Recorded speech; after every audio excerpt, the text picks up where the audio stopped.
Zambian womanhood. Such women are a great blessing and a gift for any nation. As my time here on this adventure is coming to a close, but of course I will be back to Zambia as it's my fourth home, a few very important truths I want to share in hopes to dispel the penchant for negativity that is trying to destroy the positivity that the Miss My Hometown has garnered from millions around the world. Indeed, with our amazing media partner, Crystal TV, Choma was seen around the world. Zambia was showcased to millions on 6 continents. So allow me to share these important truths. Firstly, there can never be a non-governmental organization that does not have government support. Otherwise, NGOs like My Hometown would not have been registered. Thus, we value the government support. Secondly, we say this over and over and over, but it continues to be needing to be repeated. My Hometown is not, I repeat, not, I repeat again, not a political organization. It is a nonpartisan organization in development projects and therefore continues with its policy of supporting the government of the day and working with government merely as a support tool. So I'm going to say it again. We are not a political organization and have no desire to do anything more than what we do. We are business people, and we are people who are moving to ensure massive economic development for our people because we know that's the only way Africa will survive. Thirdly, My Hometown is not funded by any one individual, but by a collective, including and especially the involvement of diasporans like myself and others taking interest in enticing and inspiring big business to network with Zambians to secure business opportunities. Fourthly, we are ever grateful for the administration of our current president. The government assisted greatly in making sure that visas for our guests were processed in good time. The government assisted greatly in ensuring that the tax exonerations were granted to the NGO, which is a normal course. Of course, our goal was to ensure that everything that was needed for such a massive project was sourced in Zambia so that Zambians could participate in economic development, and starting with our own hometown of Choma. However, there were some items that could not be sourced in Zambia and had to be imported. We are so grateful to the government for making the process of these items entering the country smooth and seamless. Fifth, to see and hear negative sentiments against government or against the NGO is very painful, and one must recognize that kind of energy cannot advance the noble cause. And we must continue to remind ourselves that no international organization, diaspora or otherwise, will involve themselves in a project that operates outside of government sanction. And finally, I sincerely appeal to the My Hometown members to always take the high road that our chairman built this vision upon, and please refrain and avoid making any statements that might impact the organization negatively. We love you, Zambia. We're looking forward to being back with other amazing projects and programs. And we wish you all the very best. And we hope you will pray for our young ladies. They're going to be on the road expressing their gratefulness to being Zambian. They're going to be going to other countries talking about Zambia. And we certainly don't want them to meet negativity, unfounded rumors, and negativity that could mar their ability to represent Zambia in a high and honorable way. So this is Dr. Tony Lux saying I love you. We'll see you again soon. May God bless Choma. May God bless Zambia. May God bless Africa. Good night.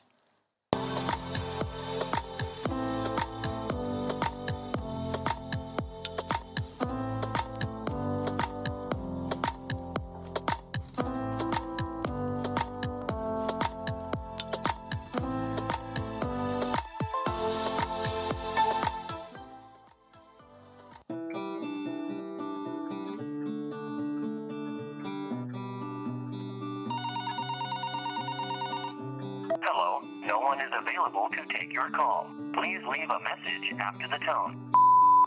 Mr. Tembo, I have the building material has come in, so we are just waiting for the money. Mr. Tembo, I know you are there. Can you just pick up? Daniel, I've just got off the phone with ZMBS and I found out that they have amazing loans for the building materials that you wanted. So just head down to their offices and find out more. With ZNBS, you can now get a building materials loan at competitive interest rates. All you need to apply is a ZNBS salary account or a stop order account. For details, visit any of our branches. Call us on 0211-228146 or 230896 or email mortgage@znbs.co.zm. Or you can visit our website on www.znbs.co.zm. Like us on Facebook or follow us on Twitter. Terms and conditions apply. Zambia National Building Society. Shelter through savings.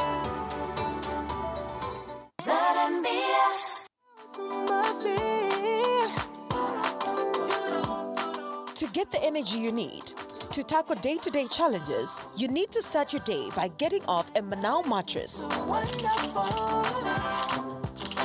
Introducing the new Manao mattress range. Evolve Ortho Spring, Optimal Spring, Manao Extra High Density, Manao Memory Foam Topper to cover up those hard mattresses of old, making them soft and new. For details, call 0211-287354. Email manao@manaoinv.com. Manao Investments Limited. Start your day by getting off an extraordinary Manao mattress.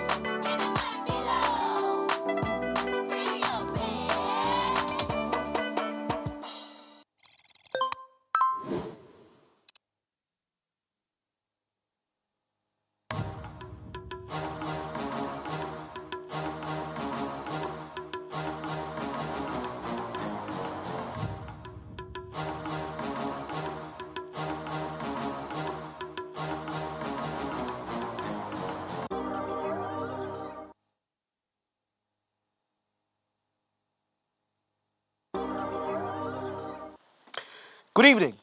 As of June 2022, the inflation rate has dropped to 9.7%. The prices of goods and services remain as high as when the inflation was at 22%.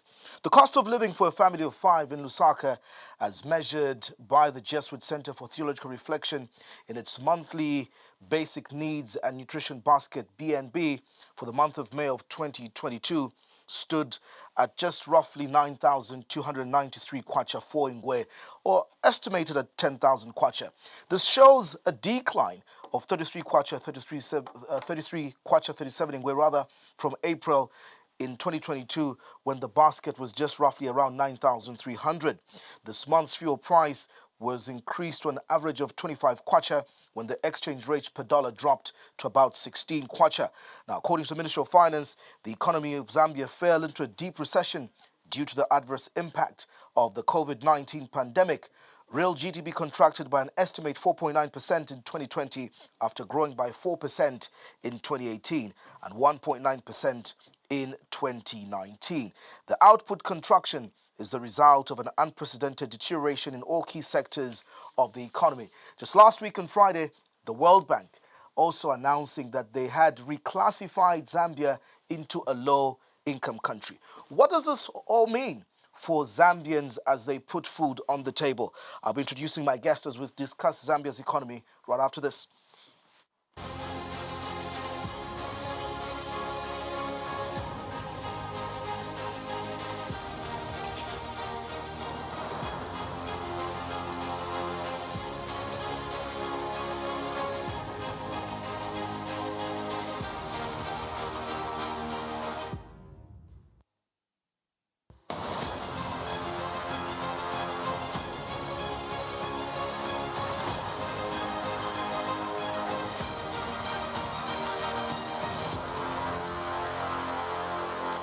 Good evening. Thank you so much for joining me. My name is Costa Mwansa. This is Costa. You're watching live on the Airtel TV app as well as on Facebook with Diamond TV Zambia. My guest is former Economics Association of Zambia President Noel Nkoma, who also serves as Chairperson of the Development Bank of Zambia. Always a pleasure. I haven't seen you in a long time. Good evening. Thank you, Costa. Good evening, and good evening, viewers. It's nice to be here, and I'm humbled that you gave me this platform to be able to interact with you. And Great. So many things to really bite into, this evening. Quite a plethora of numbers that I gave in that, introduction. But we'll try as much as possible really to break it down so that it makes sense at domestic level. Let's start with generally the overview of the economy from a numbers perspective. Let's make the viewers understand, what do things like GDP, the basic needs basket, inflation rate, exchange rate, why are they key fundamental aspects of the economy, and why are these measured to what importance? Why do they matter? Well, I think as you pointed out in your intro, these are the key measurements in terms of how a specific country's economy is performing. And when we talk about the economy, there are so many factors that converge to be able to ascertain the extent of the economic performance of the particular country in terms of growth, in terms of its capacity to be able to provide what you call a high or low standard of living for its people. Most importantly, how it is able also to be able to impact on the general welfare of the people in as far as job creation is concerned, and as far as opportunities of empowerment, and just generally the well-being of its people from a socio-economic perspective. So the Zambian economy has faced challenges. You've rightly pointed out. We are coming from an era where not only Zambia, I think the global economy has been impacted by COVID. So that basically spoke to the issue that you touched on in terms of recession. Now, recession meaning that the economy was not growing, but it was sliding in reverse. It was going backwards. Now, with that kind of development, it basically means that all the progress that you could have made behind you is now wiped out. And you are now having a contraction of the economy. It is not able to do those things that I spoke to. But I think most importantly also is the fact that we should not, we should be alive to the geopolitical developments. Basically, the Ukraine-Russian war and the impact that it's having on the global economy, the impact that it's having on the what you call global supply chain. So there are a myriad of factors that basically confront the Zambian economy, which, yes, people have got a reason to raise questions or to ask questions and to become less optimistic in terms of future prospects or the future outlook. But I think, all in all, we are, I think, under what you call in good hands to be able to weather the storm going forward. People asking the question, it's 10 months plus after the August 12 elections of 2021. You're here purely as a person with economic expertise, despite your other political hat. But we can't detach the politics from good governance because it's all about bread and butter issues. There are some who feel that the UPND lied its way into power, especially on economic issues. You say we're in safe hands. Let's break these issues down. I mean, last year, inflation almost went to 24%. We're at 9.7%. What does this mean? Are things getting any better? If I speak today, the cost of a 25 kg bag of meal is still hovering over 150, 160 kwacha. Things are not getting better. People are also not understanding this monthly review of fuel pump prices and the Russia-Ukraine, distribution supply that you talk about. Let's begin to talk into that. Are people wrong to begin to question this new Dawn administration? Were they not aware of these challenges? Being aware, I think it is common knowledge that at the time that the UPND was in opposition, various issues around the economic management were raised. And one of the issues, I think, which preoccupied everyone's mind was the fact that the country had contracted so much debt to the point that the debt sustainability was not there. And that is the reason why the government at the time declared what you call a debt standstill. Debt standstill meaning saying that we don't have capacity to pay. Now, that brought in itself a lot of challenges in as far as how the country, the status as a preferred FDI, foreign direct investment, played out. But let me just come to the issue of inflation, which you have just talked about. In 2021, inflation reached somewhere around 24%. Now we're talking about a single digit, about 9%. And people are asking questions. How does this translate to our general welfare? But I think this has been explained, by the Ministry of Finance, by various other authorities in as far as inflation is concerned. But I think just to add a voice to that, a drop of inflation once again means that the rate at which the prices move in a particular economy is rather slows down. It's not as frequently as it could have been when inflation was at 24%. And I'll give you an example. You talked to the numbers, Costa, just when you were opening, and said that as at March 2022, the BNBI, or the Jesuit Center for Theological Reflection, foods in this basket was around 9,400, right? It was at 8,145. Now, as at March, April, it's sitting somewhere around 9,400. Now, if you look at the movement between there, it's a movement which basically speaks to a spike of about 12-13%. Now, in relation to the inflation, which was sitting at 24%, to what it is sitting at now, at 9%, it explains to you that the movement has not been as would have been had inflation remained elevated. The interesting question, and when you listen to the floor of Parliament, for example, these are questions that have been posed to Her Honour the Vice President, and even government officials, to explain how really unique is the Zambian scenario to understand this interesting inflation of ours. Like you've rightly put, when you look at the global, pricing index world over and just inflation around global economies, it's going high based on what you talk about, the Russia-Ukraine war and post-COVID factors. The UK and everywhere, inflation is going high, food prices are going high. What magic are we using in Zambia for this inflation to be going low? This is why people are asking, is there some funny manipulation? What is the economics to explain this? But largely, is this translating onto people's table when they're complaining that there's no liquid in this economy? Okay, there's no liquidity in the economy. Now, let me just try and probably just give you one component, which in my view and in my analysis is basically impacting on what we are now seeing in terms of the behavior of the inflation. Mind you, Zambia is an import-dependent economy, right? Which basically means that mostly what we consume is imported.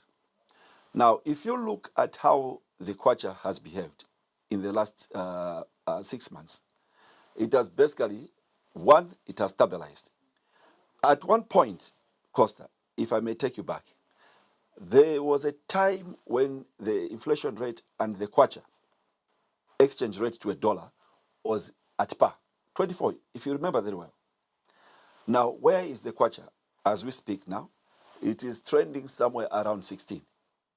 So yes, there could be a valid issue in as far as how is Zambia more or less insulated from these turbulences that we're seeing on the international global economic global economic front, inflation basically, mind you, cannot be isolated from how your exchange rate in a particular economy is. In fact, to be direct, what is pushing inflation down? One, the exchange rate is a major component. That's what I'm saying. It's the exchange rate. Basically, because I mentioned that this is basically an import-driven economy. So when we have a cost of imports coming down to be able to reflect the exchange rate, then you expect that inflation may not really have that impact that people are expecting. Because I even mentioned to you that if you look at the movement in terms of the BNBI or the JCTR food basket, it tells you that over a period of almost 1 year, we have had a movement of just around 12%. So really, these are things that are happening. These are economic fundamentals that are happening on the market right now. But being a net importer, we largely depend to strengthen our exchange rate or kwacha through sale into the dollar, especially from the mining sector. Again, there we're not performing so well. The demand for copper, really, I know the prices are not bad, but if we say inflation is being triggered by a stabilized exchange rate, how are we strengthening the kwacha dollar value? Mind you, what activities is triggering? Yes. I think one of the things that we should take into account is the fact that even at the time that the price on the international London Metal Exchange, the price of copper has climbed down. I think somewhere around 8,000 per ton now. We should not forget that one of the biggest sources of foreign exchange into the Bank of Zambia, into the economy, is what you call the appetite in what you call government securities, right? That has not faltered. Even after the pronouncement that there was going to be a shift in terms of the closure or projected closure of the IMF bailout. So there's still strong demand for government securities in terms of treasury bills, in terms of government bonds. And 80% of subscriptions are from outside the country. So that is Forex, which is coming into the economy. Is there any reason for a viewer watching out there tonight to be happy, to be told by its government that inflation is at single digit? What's there to celebrate about if my cost of buying commodities still remains high, my cost of transport, my cost of electricity, my cost of rentals is still high? What's there? What are the benefits? What are the trickle-down effects of this single-digit inflation? I'll borrow from what His Excellency the President, Hakainde Hichilema, said during the trade fair when he was officiating at the trade fair. The President made it very clear. We have made progress thus far. One, we have stabilized the economy. We have not only stabilized the economy, but we are now looking at an outlook which basically speaks to GDP growth, positive from negative. Now, what I think we should be able to understand is the fact that to stabilize a broken economy, an economy which has been in recession, an economy which is basically a pariah economy, or for lack of a better word, a near-failed state economy, it's not easy, and it takes time to repair and to begin to be able to post the growth that is going to positively manifest on the well-being of the Zambian people. So this is a process. And the fact that people are not being able to get the benefit right now, you have mentioned how many months? Is it 6, 7 months, 8 months? 10. 10 months. But out of 10 months, it has not been a normal situation, Costa. We were faced with a bigger global problem, which is the Ukraine war. Right now, as we speak here, look at what is happening in Sri Lanka. Look at what is happening in UK. So Zambia cannot be an island. So to be able to expect that the government can deliver where people are beginning to see the benefits of a new Dawn administration, I think it will be, in my view, something which is not tenable. So the inflation basically exists on paper, not in the pots. But in the pots in people's kitchens, it doesn't exist in the pockets of the people. No, but Costa, let us not look at inflation again outside the fact that yes, inflation could have come down, but what has it done to the power purchasing parity of the people. Have prices gone down? Yes, that's what I'm coming to. But what informs that is a value of your currency. Because now that inflation has come down to 9, which means that you are better off with a stronger currency, which basically speaks to stability, which I mentioned. But I think what is also important, Costa, is to understand that people's wages or salaries have not moved to the extent that people should begin to feel the impact. We have seen, because of the subdued economic activities, very few, if at all any company or entity has been able to match the inflation rate in terms of the compensation, in terms of salaries and wages. So you find that inflation is still elevated, but the wages have not moved. Even government, I think the purchasing power is still very low. Exactly, and that is what you say. We are in an economy where consumer demand is literally subdued, in the sense that the inflation, which basically wipes out value in your, whether it's a take-home pay, whether it's your income from a business, but at the same time, you talked about liquidity. We need to reach a stage where the economy now should be able to have sufficient liquidity. That's a very important thing, because when I talk to people on the street in Nkoma, there's this general feeling, whether it's an accurate assessment or not, but people feel there's no liquid available on the market, and they say the new Dawn government has just tied every loophole and tap. Where is the money? Well, for the money to the liquidity rather cycle to be seen to be available on the market, the banks have to disperse credit, right? They have to disperse credit, but that credit cannot be attractive if the interest rates are those that make sense to any business. Secondly, the government also has to scale up spending in terms of either infrastructure and so on. We have to be seen to be releasing liquidity in the market for the economy to be able to now get people's livelihoods positively impacted. So what we are seeing is a situation where the credit is not as it should be. Why? It's because we are still experiencing high interest rates. So until we get the economy growing again, we can be able to see the interest rates falling. Mind you, the interest rates were around 34%. They've come down to 24%. But coming even from a DBZ, advantage point, is it because there's this methodical audit of previously what was going on, especially in terms of, huge infrastructure rollout projects under the PF?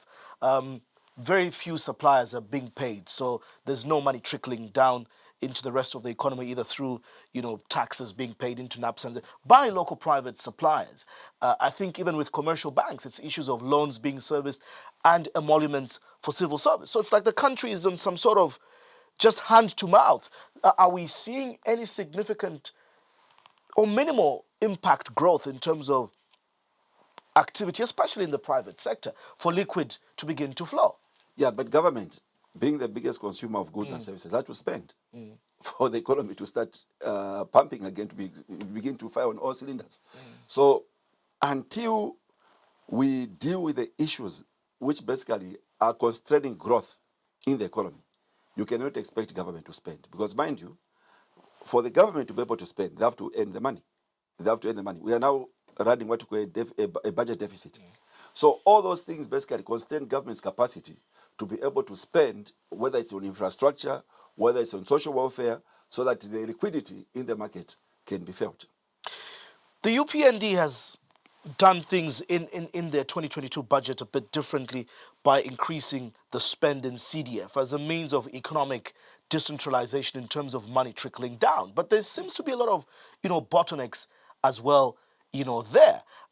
Again, you bring about this experience of you were contesting in Kasenengwa, very rural parts in Eastern Province. You've got this Luangeni rather, sorry, with the banking side. Is this money trickling down to spur, economic activity at very grassroots level? some kind of a stimulus, right? But a stimulus which basically is intended to domesticate the local economy at constituency level. So it's the first time that this has been done, where so much money has been released at one given time in a particular constituency. So there's issues around capacity in terms of how this process from disbursement, how it gets down to the intended beneficiary. So with what you call the lack of impact which we are seeing now, I think it's just a matter of time before it all clears out, and people begin now to get used to the new processes, the new guidelines, and the money starts now to... Because all this, again, just like in the inflation cycle or in this huge pronouncement, it's one thing to say each constituency is sitting with over 5 million on its account. But if people cannot access this, if this money cannot be unlocked and there's no economic activity, what's the point? Did we miss on planning? Well, it's not a question of missing on planning. Like what I said, it was the first of its kind. So it's bound to have challenges and teething problems, which I think the technocrats on the ground are dealing with these issues. And I know for a fact that there are some constituencies which have already started to absorb those funds. So again, to me, it's another kind of stimulus to be able to stimulate the domestic economy. But I think over time, you'll be able to see that this process will smoothen itself out, and you'll be able to get this the impact that is much desired on the ground to manifest. Let's get back to the issue of debt that you earlier touched on. And obviously, there's been back and forth talks. The IMF, the World Bank were just recently, in the country, and we keep on having these talks about the IMF bailout. But let me read something very quickly from last week. Now, the World Bank has reclassified Zambia to low-income status from low-middle income. So for the 2023 financial year, because of the deterioration of the gross national income per capita estimates recorded in 2021. Now, in 2011, the World Bank reclassified Zambia as a middle-income country along with Ghana, saying that the upward adjustment in Zambia's income growth was as a result of foreign aid-driven interventions and surging prices of copper in the last decades. Now, low-income countries are those with an average gross national income of less than $1,000 per person annually. Lower middle income countries have a per capita GNI of between $1,000 and $6 per year, and upper middle income countries have a per capita GNI between $3,976,000 to about $12,275. So at the time in 2011, the World Bank stated that the price of copper for Zambia was depressed in the 80s and saw its price rise in the middle of the last decade as China and India's economies grew and demand for copper really soared. Now, in 2011, there were only 35 low-income countries remaining out of the countries being assessed by the World Bank. So we're being degraded in a way. Yes. Where does that put us in our debt, discussion? Where does this put us in our way wanting to work ourselves out of a recession? This is not good. Yes, but I think I saw that report. It speaks to an assessment that was done in 2021, which basically looked at, I think, two key variables. One being the GDP, and as I mentioned, it was at the height of COVID, and also at the height where our debt sustainability was non-existent, which pushed the economy in a downward spiral. And most importantly, also at that particular time when that assessment was done, in 2021, the exchange rate was highly elevated, around 24 to $1. So that is not surprising. But I think what is important also is the fact that, yes, we have been downgraded, but I don't see how it can impact what is the process that is going on now in terms of the IMF bailout. What does this reclassification speak to in terms of, real terms? Because, simply put, if you were a low middle income country, which means you're trying to hit your vision 2030 of becoming a middle income country or running from developing to developed countries as it were, the ambition. But now you're going back into low. income. So it means that the numbers are speaking to the negative. The numbers would be speaking to the negative for the reasons that I think I've mentioned. But the economy now, the outlook looks positive. I think we're projecting growth somewhere around 4+%. We are looking at an exchange rate which is posting a very comfortable number of about 16 to a dollar.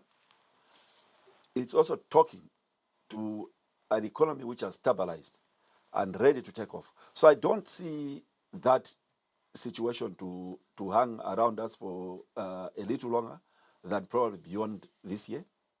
So yes, there were problems in the past, but those problems are being dealt with. Aside the issue of the cost of living or the cost of doing business, I think ultimately one of the big measures from a citizenry point of view of seeing that there's stimulation and growth in an economy is jobs. In the last 10 months, I think the New Dawn government has only spoken to public sector jobs. It's just the song about the 30,000, teachers and the 11,200, health workers. But we know this New Dawn as sort of a liberal capital socialist, approach type of, government, spurring the private sector. Are we seeing high impact activity, even with the announcement of the Public-Private Partnership Development Forum? Are the jobs coming? Is there any fundamental being put in place? Yeah, absolutely. I think the fundamentals have been clearly spelled out. One is that you see the investment that is going into the mines. Not too long ago, 1.5 billion into, is it First Quantum? That speaks to jobs. You've spoken about the PPP, Public-Private Partnership.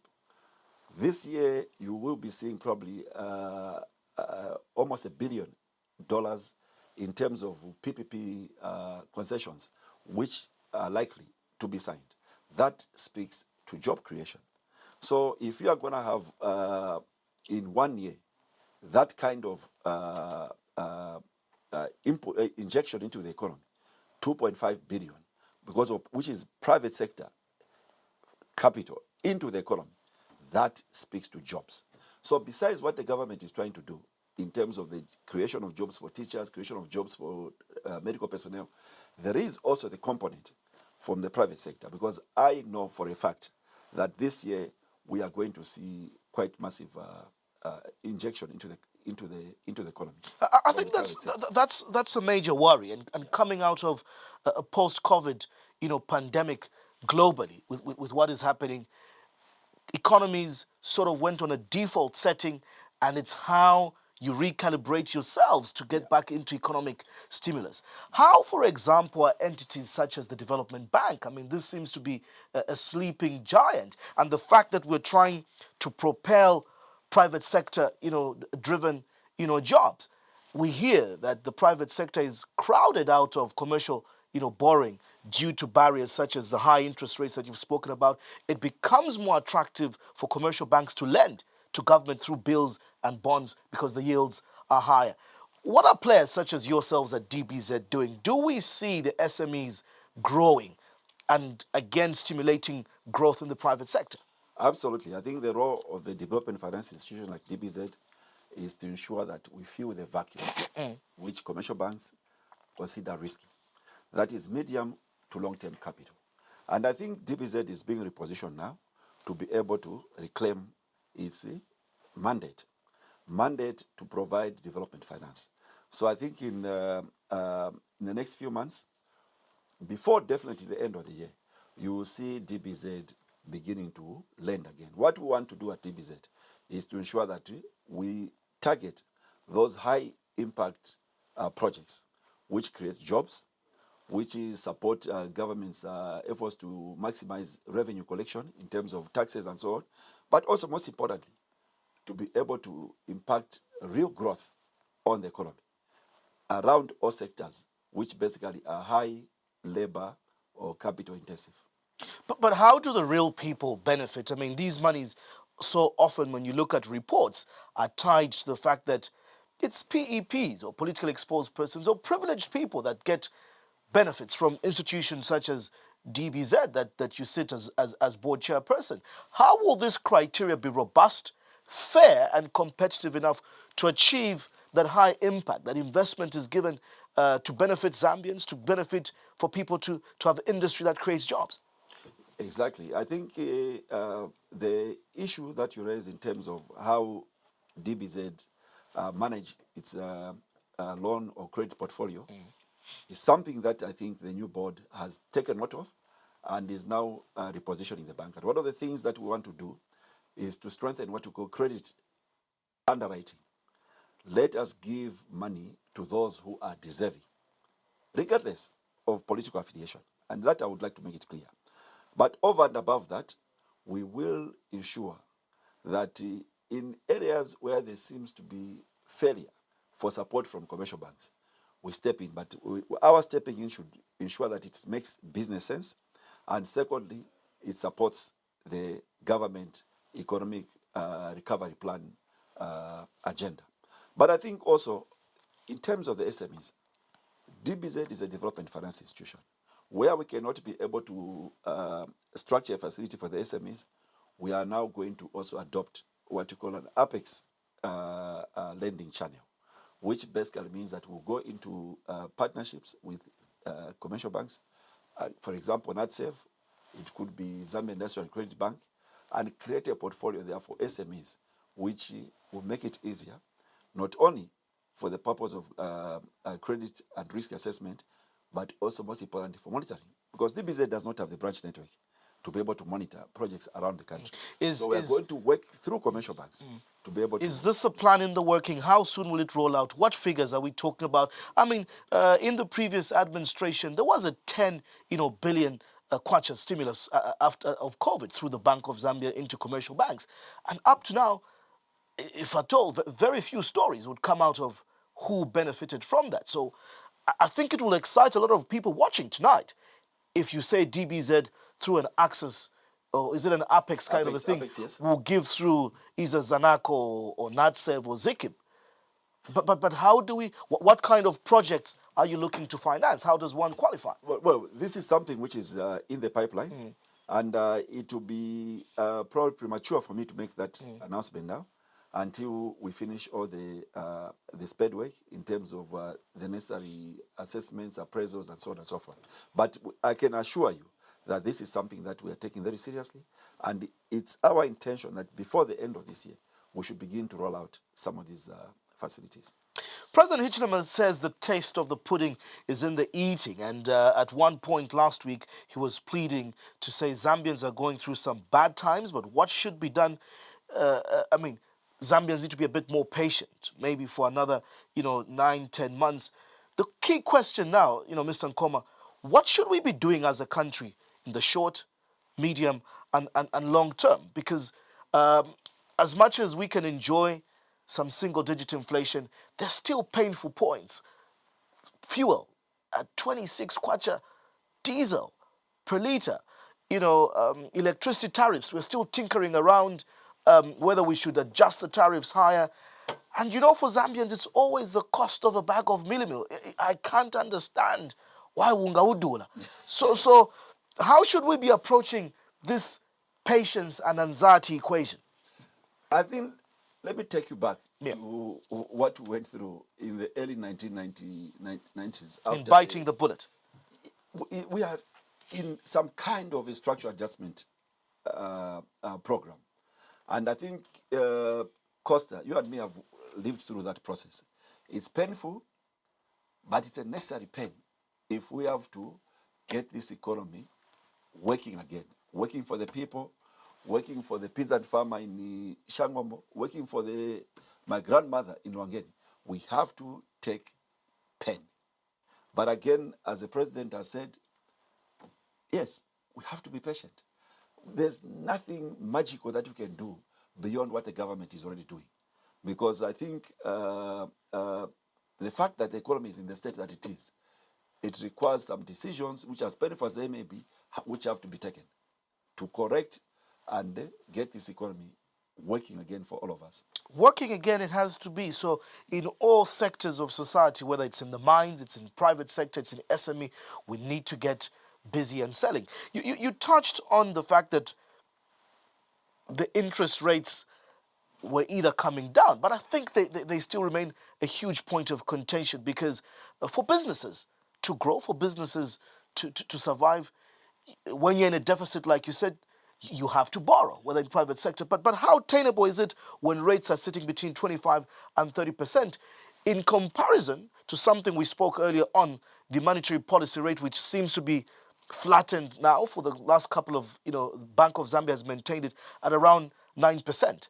Is this helping? Why are we not seeing the MPR trigger positivity on the lending market? I can answer your question, I think, from a point of what you call cost of capital, right? Now, what informs the cost of capital or the cost of funds? What informs the cost of funds is how a particular individual is profiled, what you call risk profiling, right? Now, we are in a default economy, right? Which basically means that Zambia as a country has defaulted. And because of the fact that we are not running in a normal economy, that default carries with it what you call a risk premium. So even the cost of capital, the cost of funds, are informed by the same situation environment that we are operating in. So to me, because of the fact that the risks in the economy are highly visible, you cannot expect that the interest rates will come down to be able to make business sense for, let's say, Diamond to be able to borrow in a manner that is sustainable for them to be able to repay. So we basically are paying the price for the kind or the state that the economy is in at the moment.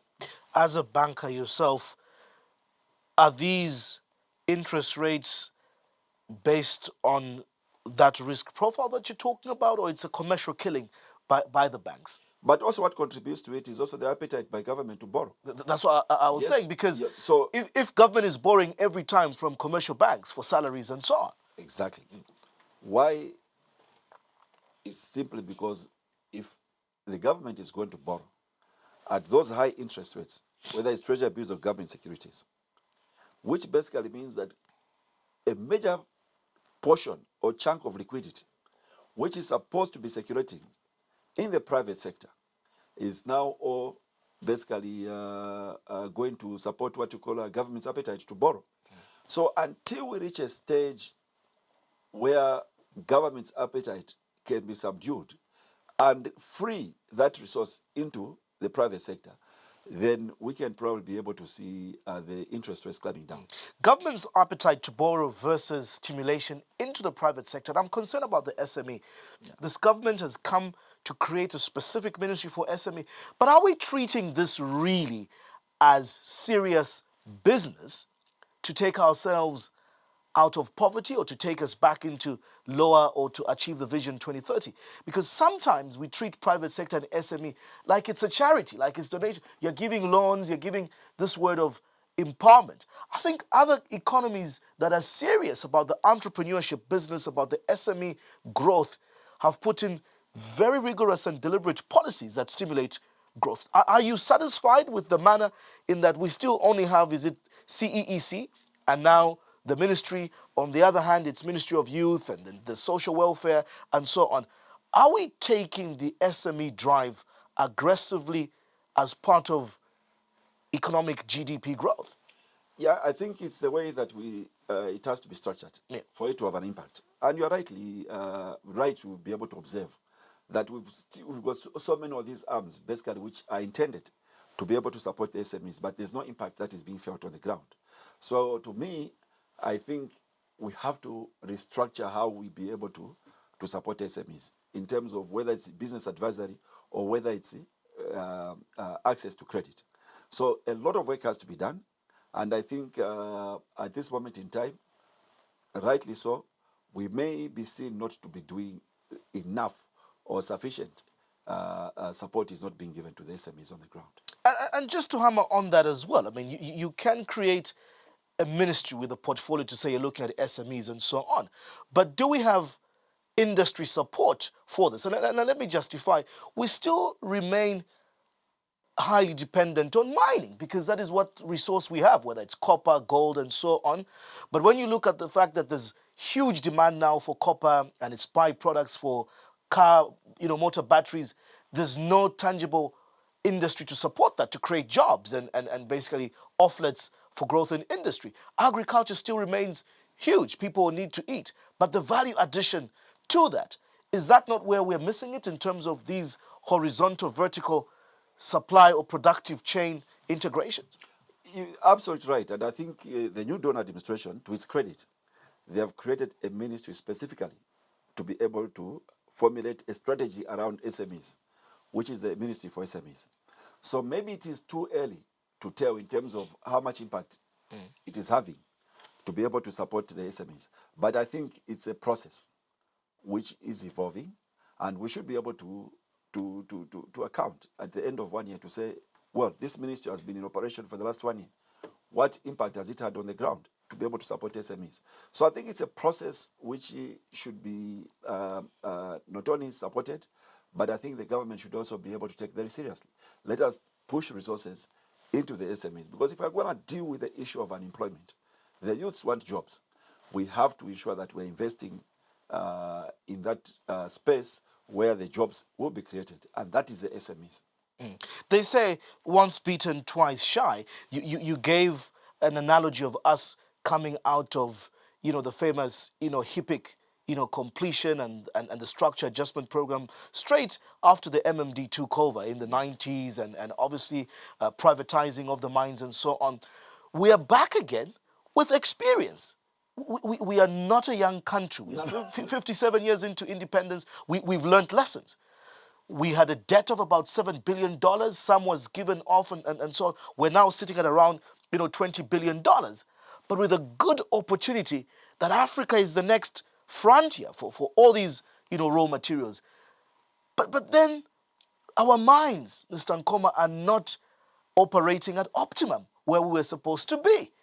We are now second to Congo when we should have been within our peaceful arrangement and with all the experiences be able to produce this 3 million metric tons that we're talking about.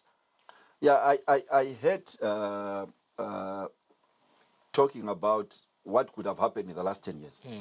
Because it's seeming like we continue to blame the PF for, reversing the gains that the country achieved during the last 20 years before they came to power. But I think it is also only right that we use that as a reflection in terms of where did we go wrong, what happened, which we should not allow to happen again. And it again talks to the issues of governance credentials. We seemed to have dropped the ball. As simple as that. We contracted so much debt, which the economy could not be able to support. I think you will recall, I did speak to it in 2013, that at the pace that we're contracting this debt, this country would default. Where are we now? We have defaulted. So I think there are lessons, valuable lessons, which have to be learned from what has happened in the past. And going forward, we should say to ourselves that let us be prudent in terms of how we manage the resources of the country and also strengthen the governance, which I think has been demonstrated by the new Donor administration, where the contraction of debt now will not be a preserve of the Minister of Finance alone. It has to be, it is now been taken to Parliament.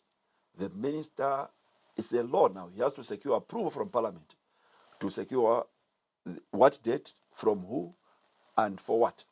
So that, to me, speaks to some kind of a safeguard, not to throw us in the ditch that we find ourselves in today. One can look at this, situation as an analogy of a glass half full or half empty. You may look to say we're in a very bad economic trough. One can also say we're in a good point of restarting. We've got a new, government in place, seemingly getting a lot of goodwill, and people are saying maybe this is a pro-West kind of approach. But the global dynamics, like you alluded to earlier, of what Russia-Ukraine poses for us, you do not ignore players like China. You do not ignore players like Russia, Turkey. So again, how should we be approaching our international economic foreign relations with this debt, FDI, and who we are going to sell and deal with? I think the president has made it very clear that Zambia is open for business.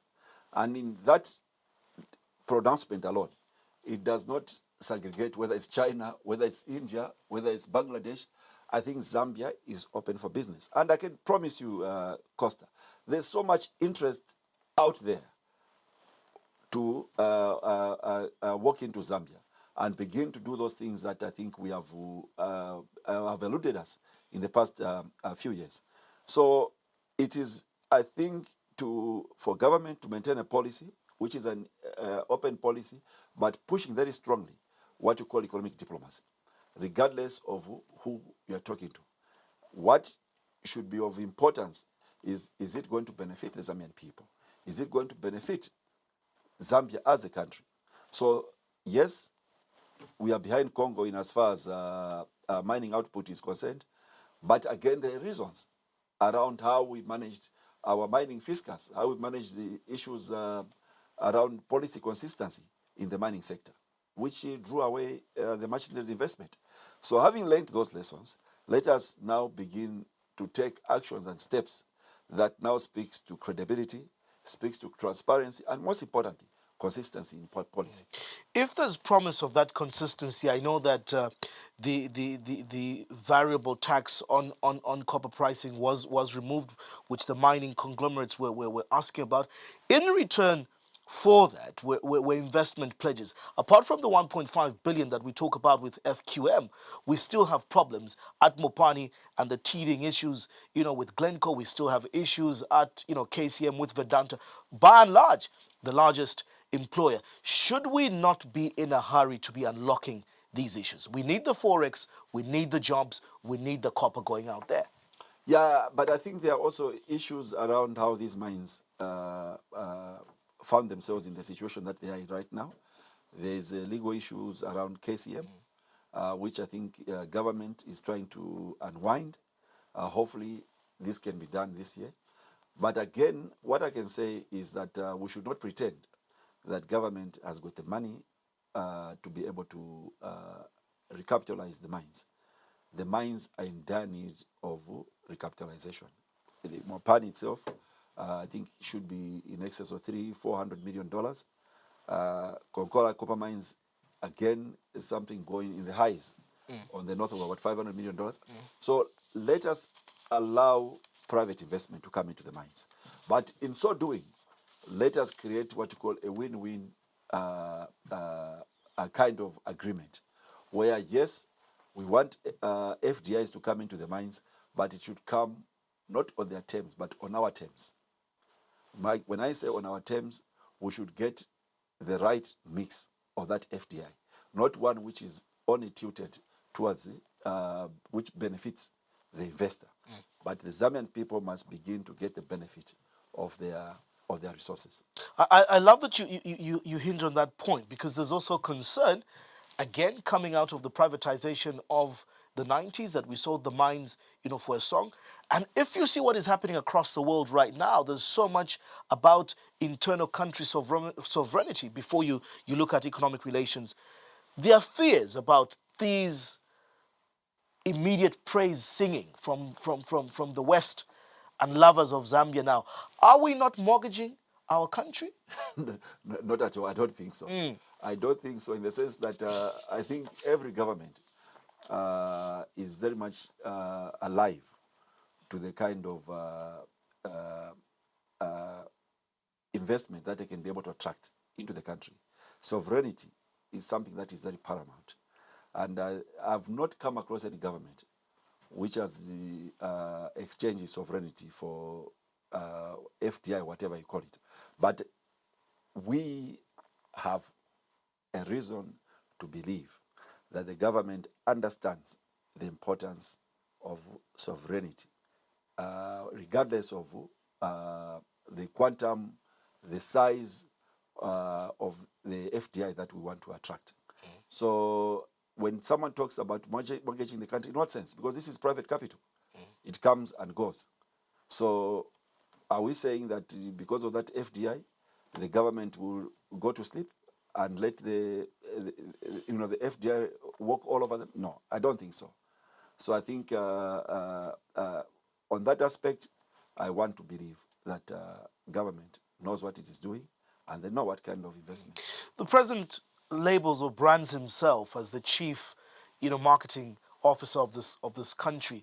We see him, going, into the UN and the New York Capitol meeting with IMF and the World Bank. They've been here last week. President Mattarelli of Italy, visiting. Before that, the president on the EU, Parliament saying Zambia is back in the Champions, League. Are we just doing, some sort of social media marketing? What economic benefits do these interactions have ultimately for us as a country? Or are we just pausing for the sake of cameras? No, but as I mentioned to you, the immediate benefits may not be seen now. Because for someone to make a decision to invest in a particular jurisdiction, it's not something that is informed just at the point that the president visits that particular jurisdiction or country. We should be able to understand, first of all, that Zambia, first of all, has to deal with some certain structural issues around its economy for the benefit or for that value which the president is accruing when he goes to market the country in Europe or wherever he goes to come through. One of the things I think we have to understand is that we are still working very hard to remove that risk stigma. Remember the one I talked about? The risk profile. The risk profile. The president is working very hard with his cabinet, all government officials, to be able to rebrand Zambia, so to speak. But to be able to do that effectively, some things have to happen. And one of the things that has to happen, we need to get this IMF thing going. Because that alone talks to credibility. That yes, you are good now for us to do business with you. One of the things that we're lacking is a credibility issue. It's a credibility issue which is missing in this equation. So the president can be only able to do so much, but let us deal with this structural problem in our economy. The IMF issue is a make or break one. Yeah. Should it not happen, what next? I remain optimistic for various reasons that I think this will happen. Now, I want people to understand out there that the IMF program is not only about the debt or the amount issue that Zambia is owing, I think 14.4 billion in terms of external debt. It's an issue which talks to credibility to the outside world. It's an issue which talks to your capacity to be able to honor your debt. That is the issue. And that carries more value probably than the 14.4 billion that, or the 1.4 billion IMF bailout. So we have to have it happen. And it has to happen because it translates into so many opportunities for the Zambian people to be able to go out there in the international market, to borrow at a low interest rate, not as a government, but as a company, as an SME, because your government has demonstrated that it's credible, it's able to honor its international obligations. Finally, if you're that optimistic and this bailout or IMF deal, is inked, it's not the first time. Again, like I said, we're going back to resetting. We're now even talking about an eighth national development plan into a Vision 2050. Where should our focus be once we ink the IMF deal? What policy direction, what economic direction should we be trajecting to? To me, what will be important is that with this IMF deal, it opens up resources into the economy in terms of foreign direct investment, in terms of cheaper access to finance at affordable pricing. But most importantly, is for the government to be able to say, we have unlocked this opportunity. Can the private sector move in? How do we do it?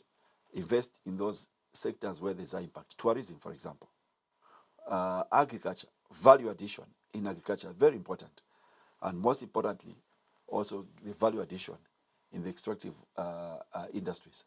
So that what government now preoccupies itself with is to ensure that those key sectors of the economy are performing and government remains to provide that conducive environment.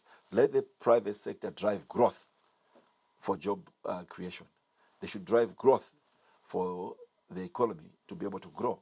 Let us take this economy back to 8, 9, 10% in the next 2 to 3 years.